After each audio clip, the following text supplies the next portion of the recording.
Welcome back to the Boot Tragedies. We got a good one today, man. LSU straight up gets embarrassed.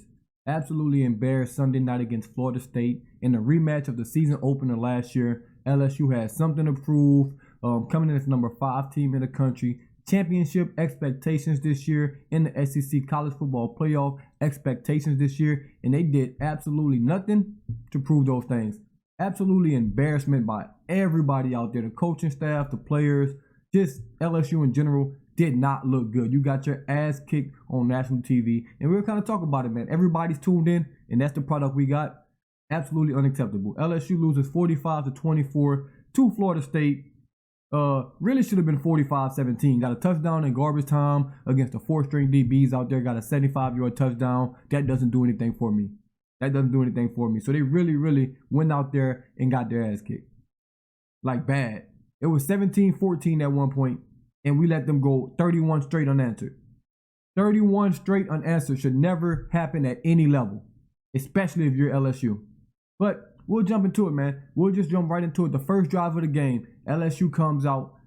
Great couple plays to get you down in the red zone on that first drive. And what happens on that first drive? You're at the 5-yard line. You run a play. You run another play. You get a free penalty. A free penalty that puts you on the 1-yard line. First and goal from the 1. Guess what happens? You don't convert.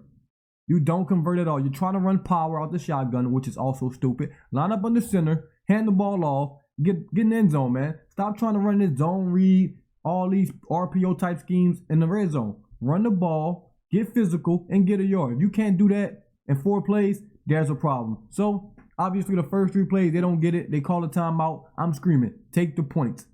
It's a new thing in college football. The clock is running. The games are going to be shorter. You need points, especially on the first drive. You have to start the year off with points. I know you're on the 1-yard line. I know you want to score, but you have to take the points right there. You got 6 plays inside the 5-yard line. 5 of those plays were inside the 3, and 4 of those plays were from the 1-yard line. If you didn't get it in the first 5 plays, trust me, you're not getting it in the 6th. It's no different. Just take the points, kick the field goal, live to see another day, go up 3-0, get some momentum going into this game. No, what do? You go for it, and guess what? You go for it and take a damn sack. You take a 12, 13-yard sack. Now, instead of putting Florida State on the 1-yard line, if you miss it, they're on the 15-yard line. They're not even backed up. So the whole point of going for it is absolutely idiotic if you're going to take a sack right there. Very stupid. Very dumb play calling. Bad on the quarterback taking a sack right there. Just throw the damn ball up. Who cares if you throw an interception? Who cares? Throw the ball up in the end zone. Give somebody a chance to make a play. Absolutely awful. Then we come back, score a touchdown. Cool. The very next drive, you're on like the 13, 14-yard line. You go for it on 4th and 1 again.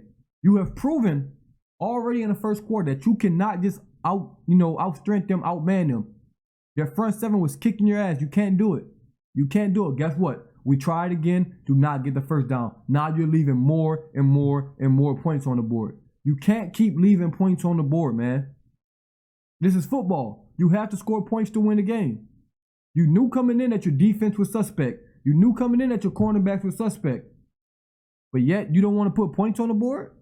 It makes absolutely no sense. You let FSU hang around while they're playing bad. Eventually they're going to play good. And when they did, we saw what happened in the second half. They took off on your ass. Took off. You have to be better. Now, let's talk about the offense, man. Coaching on offense, absolutely terrible. I saw no type of offensive scheme, no type of game plan. Run game was putrid. Like, where are the intermediate routes? Where are the routes on 3rd and 10 where you get some in routes, some 12-yard in, some dig routes, something like that? We're not stretching the ball downfield. We're running comeback, slant, comeback. If I see one more comeback out of this offense, I'm going to lose my mind. Absolutely bad. You got all these top talented receivers, and we won't take shots downfield? We're running so much RPO, you get Mason Taylor in the flats. Really good play. Tired of seeing it. It works. Tired of seeing it. Stretch the ball downfield, man. Mason Taylor, every time he catch a pass, it's in the flats. How about we use him on a seam route? Line him up at tight end, run a play action, run him straight up the field on the seam route. We don't have that play. That play's not in the playbook. The screen game, we got 6 running backs on the roster. Can we run a running back screen or something? Can we run a counter? Can we run anything but an RPO to Mason Taylor in the flats in a comeback route? Like, I'm super tired of this offense. They lied. Let's just be honest. They lied in the offseason. They lied about having all these weapons. They lied about using all these weapons. They lied about stretching the field. None of that happened. I saw none of it. Maybe I watched a different game. Maybe I watched the wrong game. But none of that happened during that game against FSU. Everything looked bad. Once again, your quarterback, your leading rusher, with 64 yards. Other than that, no one else ran the ball. We had so many running backs coming into this game. We were 5 deep at running back. 5 deep at running back all off season. We basically used 3 of them, and they got 4 carries apiece. Josh Williams, 4 carries, 44 yards. He really didn't do anything all day. That yardage just, misleading. He had a big run on 3rd and long where FSU just kind of got confused, and he broke one for 35 yards. Other than that, he had 3 carries for 9 yards. That ain't doing nothing. Noah Kane, 4 carries, 4 yards. That ain't doing nothing. Trey Bradford, 4 carries, 1 yard. That ain't doing nothing. That's absolutely trash. Absolutely trash in the run game. It's not all the running back's fault because the offensive line got his ass kicked, especially the right side. That center guard tackle on the right side, bad. Very bad night. Very bad night. Just not a good game. Just not a good game offensively, especially in that second half. Drops the receivers. The receivers, man. Dropping passes. Brian Thomas dropped a big one. Yeah, it was underthrown. I'll give you that. Underthrown ball. You still got to catch it, man. You're a big-time receiver.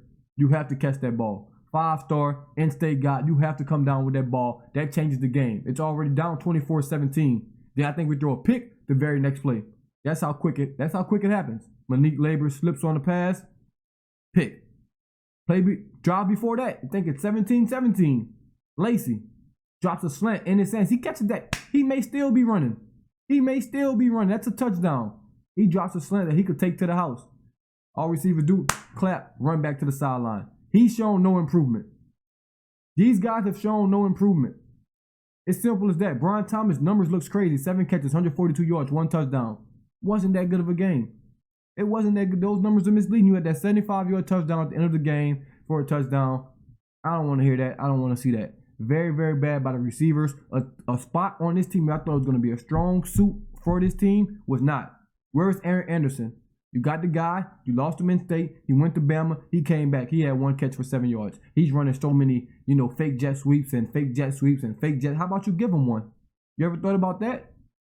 I just don't know what this offense was doing, man. Very bad. Then Brock lied in the offseason. Stop believing these offseason lies that these coaches are telling you about. The offense has changed and this and that. Les Miles did it when he was here. Every year, we're going to do this, and we never did it. I'm tired of it. Very bad game by this offense, man. And Brian Kelly, I'm telling you. Well, we'll get to that towards the end. Now the defense. Man. Defense. Where do I begin with this defense? Awful embarrassment. I don't even want to claim DBU no more. That's not DBU. Them guys, they ain't DBU. LSU ain't recruit them. They're transfers. We really ain't want them. They just have to bring these guys in the portal, and they're bad. They're bad. I won't go crazy. Like, if this was the NFL guys, I'm going crazy. College kids, 18, 19, 20, 21, a little younger, I won't kill them. But they're not good at football. It just is what it is. We don't have a corner that's going 1st round, 2nd round, 3rd round, 4th round, maybe even 5th or 6th round. We might even have a corner that's going to get drafted this year. Maybe they'll get drafted just because the logo holds weight. LSU holds weight. They're going to get a guy from LSU because it's LSU. But boy, that DBU shit is dead right now. Safeties, bad. Corners, bad. All bad in the secondary. I did, if you watch my last video, I did say secondary was going to be our biggest question mark. Secondary and defensive tackle. Guess what? Defensive tackle without Mason Smith, they answered the bell. They showed up. They came ready to play. The edge rushers, non-existent on the edge. DBs did not answer any questions. They came with a lot of question marks, and I think they left with more questions than answers. I'll tell you that. It's bad. It was real bad. And I don't understand the constant, if a guy playing bad, keep playing him. If a guy playing bad, keep playing him. You got Deuce Chestnut, who's about 5'7" out there, going up against these 6'4", 6 receivers. They're just throwing it up. On his head. There's nothing he can do about it. Dude not finna grow at halftime. I'll tell you that right now. If he's 5'9" at halftime, when he comes out at halftime, he's gonna be 5'9". It's not rocket science. They keep fading him up. You keep leaving him out there on the island with no safety help. He's not that guy to do that. I don't care who he's been locking up at practice, because obviously it ain't hard. He just running. He just going comeback routes at practice. I'll be locking shit up too. Just don't get it. Matt House, absolutely the worst game plan I've ever seen for a defensive coordinator in my life. Now let's get to Harold Perkins. You got your 5-star linebacker, one of the best defensive players in the country, if not the best defensive player in the country. Athletic linebacker, athletic outside linebacker, defensive end, whatever you want to call him. LSU this year, gonna play him at middle linebacker. He wants to play middle linebacker. They want him to play middle linebacker. Okay, we get it.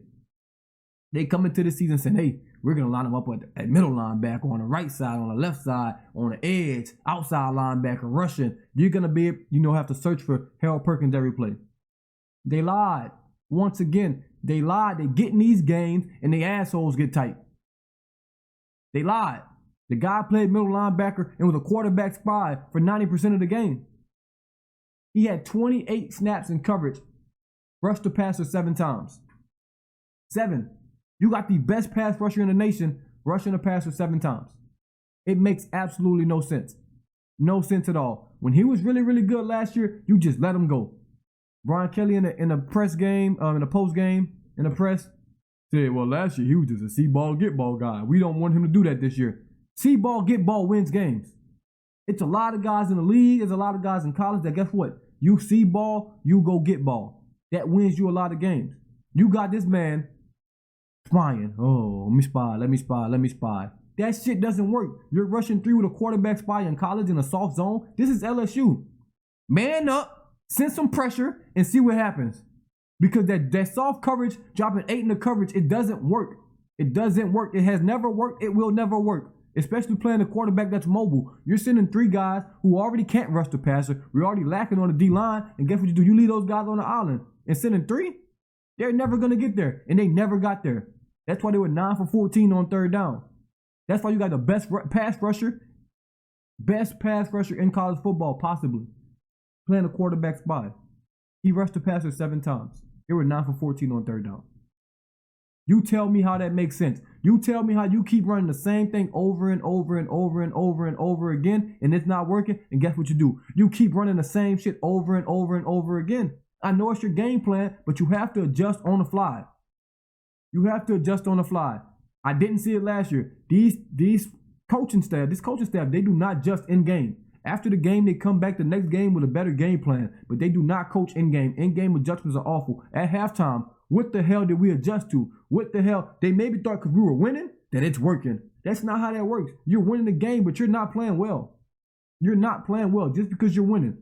And then you came out the second half, you did the exact same shit on offense and defense, and you got embarrassed. You got embarrassed bad. And if Florida State didn't drop so many passes, they might have 50-burgered your ass. It was that bad. It was that bad from LSU. Very, very disappointed. Very disappointed. And Brian Kelly, this is your second season getting your ass kicked week 1. It won't fly much longer, I promise you. Don't let that, we beat Bama. Like that, we went to SEC championship. Man, we don't want to hear that. We don't want to hear that. The goal is the goal, man. The goal is the goal. And I don't want to hear, he came into a rebuilding situation. He came into this. Hey, the portal's there. The portal's there. We watched Deion play TCU, a team that was in the national championship, even though they lost a whole bunch of players and looked awful. And he got like 80 new players. They came out and they looked like they whole receiver room looked better than ours. And we're supposed to be wide receiver U. Their DB room looked better than ours. And we're supposed to be DBU. I just don't get it. I just don't get it. No adjustment being made by this coaching staff. Like I was saying, Brian Kelly, man, hey, they're going to get fed up eventually.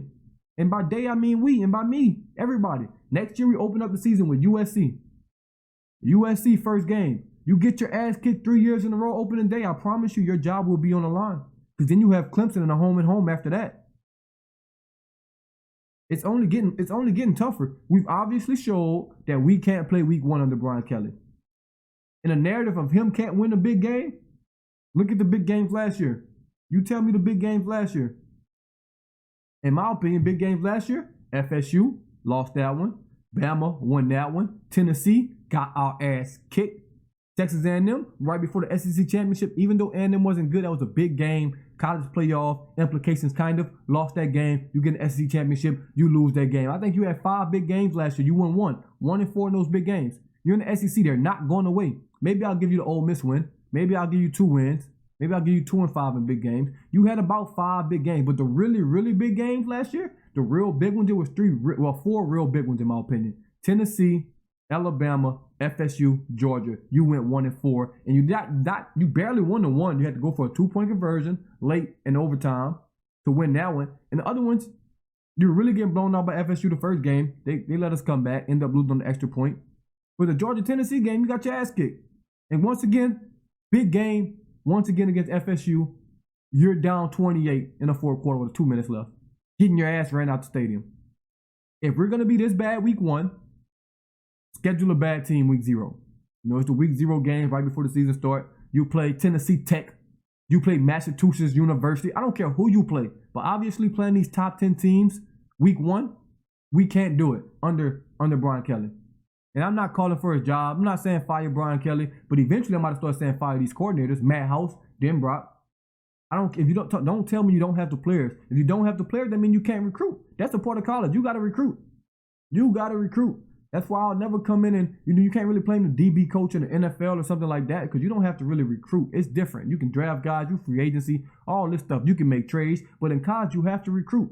You have to recruit these guys. You have to recruit the top guys. It's not just LSU. Why do we have transfers from Marshall starting in our secondary? That's not LSU. That's not LSU, man. It looked bad. It looked bad. Unacceptable. Everything about this game, unacceptable. This is bad. I thought the Saints was going to get me stressed this year, but LSU, this is bad, man. I know I haven't been talking about LSU a lot, but I'll dive deep into it. We'll start to talk about them, especially if it gets bad. You know, I'm not scared to say fire somebody. Look at Dennis Allen last year. I said it a million times. Hey, Brian Kelly, you on the clock. You on the clock. Don't come out there and score 70 points against Grambling and think that's going to move me, because it won't. It won't. Got Grambling on the road to Mississippi State, got Arkansas. Then we had Ole Miss. They look good. But you know, we're going to beat Ole Miss, and they're going to be like, oh, here we go. We're back. And you got Auburn, you got Bama, you got Florida. It's an easy schedule this year. All you have to do is come out week 1. Come out week 1. But no, I'm not happy with it. Very unacceptable, Brian Kelly. Very unacceptable, Matt House. Very unacceptable, Dan Brock. Very, very unacceptable. You lied in the offseason. That's all I'm going to say. You lied in the offseason about things changing and nothing changed. It's simple as that, man. Thank y'all for tuning in once again, man. As always, it's the Boot Tragedies. And I'm out.